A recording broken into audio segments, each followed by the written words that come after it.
அல்லவா தாழ்ந்து என்னுள்ளமே வாழ்வின் ஒளியேற்றவே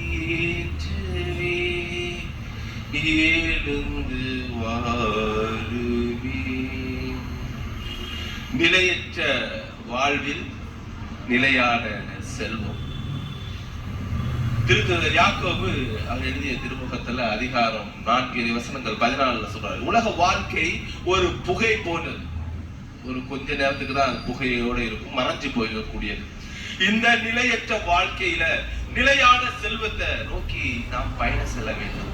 ஒரு அரசன் ஒரு ஞானியை சந்திக்க செல்கிறான். அந்த அரசனுக்கு ஒரு ஆசை, நான் எப்போதுமே நிலைத்து இருக்க வேண்டும், நான் நிலையான வாழ்வை பெற வேண்டும் அப்படின்னு சொல்லிக்கிட்டு செல்றான். அது ஞானியை போய் சந்திக்கும் பொழுது படைக்கலங்களோட போறான். போய் சந்திக்கும் பொழுது அந்த ஞானி அவர்கிட்ட சொல்றாரு, நீ இப்ப வராத, நான் செத்ததுக்கு அப்புறம் வா அப்படின்னு சொல்லி அனுப்பிடுறான். அரசனுக்கு ஒண்ணும் புரியல. என்ன இவர் செத்ததுக்கு அப்புறம் இவரை போய் நான் பார்த்து என்ன ஆக போகிறது அப்படின்னு சொல்லிக்கிட்டு அந்த அரச குழப்பத்தோடையே அரண்மனைக்கு திரும்புறார். குழப்பத்தோடையே இருக்கிறார். 1 நாள் ஆனது, 2 நாள் ஆனது, 3 நாள் ஆனது, குழப்பத்தோடய இருக்கிறார். அவர் இறந்ததுக்கு அப்புறம் அவரை நான் எங்க போய் சந்திக்க முடியும் அப்படின்னு சொல்றாரு. அரசி போய் கேட்கிறாங்க, ஏன் குழப்பமா இருக்கிறீங்க, என்ன காரணம் அப்படின்னு சொல்லி கேட்கும் பொழுது இவர் சொல்றாரு, நான் அந்த ஞானியை சந்திக்க சென்றேன், நிலை வாழ்வு எனக்கு வேண்டும் என்று நான் சென்றேன். அவர் என்ன சொன்ன ஒரே வார்த்தை, நான் செத்ததுக்கு அப்புறம் வா அப்படின்னு சொன்னாரு. எனக்கு எதுவுமே புரியல அப்படின்னு சொல்றாரு. சொல்லும்போது அரசி சொன்னார், நீங்க எப்படி போனீங்க அவரை சந்திப்பதற்கு அப்படின்னு சொல்லும் பொழுது, நீங்க படை வீரர்களோட படைகணங்களோட போனேன் அப்படின்னு. அப்ப நான் என்பது அவருடைய சாவை இல்ல, நான் என்ற உங்களுடைய அகந்தையுடைய சாவை தான் அவர் எதிர்பார்க்கிறாரு. நான் ஒரு அரசன், அரச பட்டாளங்களோட வருகிறேன் என்ற நான் ஒரு அரசன் என்கிற அந்த நான் என்ற எண்ணத்தை உங்ககிட்ட சாவடிக்கணும்.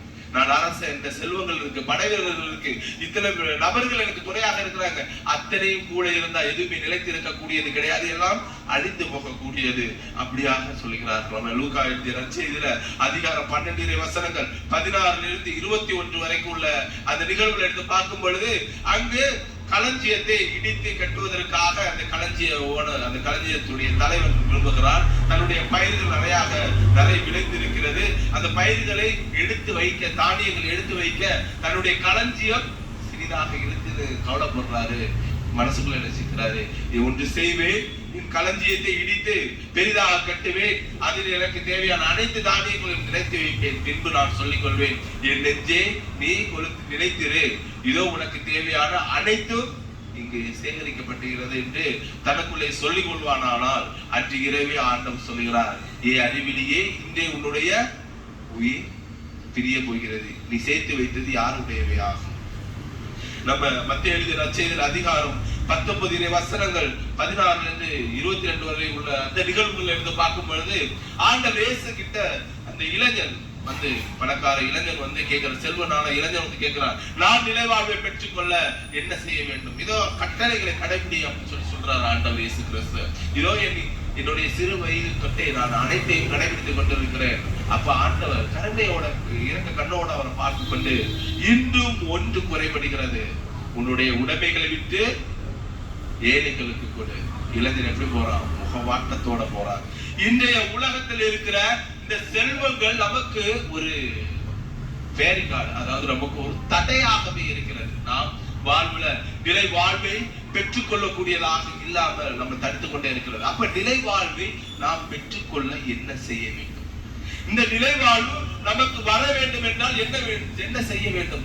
அந்த நிலை வாழ்வுக்குரிய செல்வங்களை சேர்க்க வேண்டும்.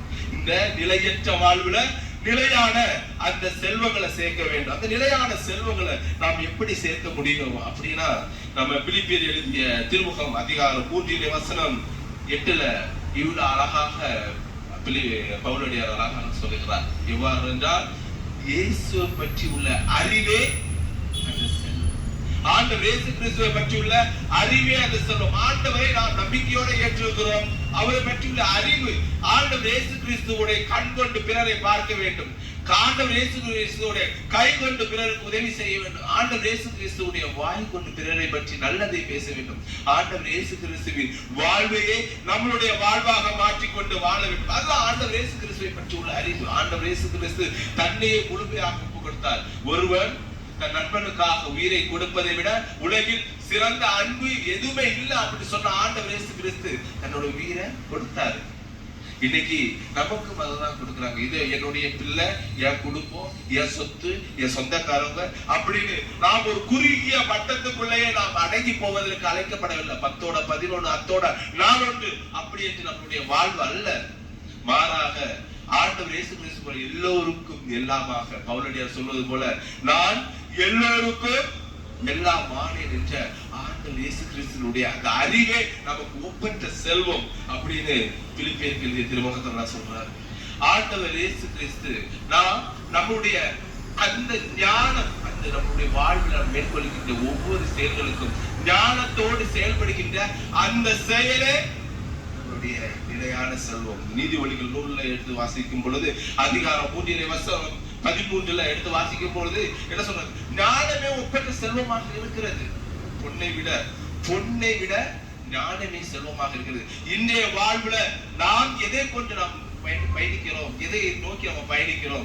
எனக்கு செல்வம் வேண்டும், எனக்கு பட்ட பதவி வேண்டும், என்னை எல்லோருமே அன்பு செய்ய வேண்டும், எல்லா சொந்தங்களும் என் கூட இருக்க வேண்டும், எனக்கு எல்லா பட்ட பதவி இருக்கு, எல்லா இடங்களிலும் எனக்கு முன்னுரிமை கிடைக்க வேண்டும் என்று இந்த உலக அறிவோடு நம்ம சிந்தித்துக் கொண்டிருக்கும் பொழுது ஞானம் நம்ம கிட்ட வராது.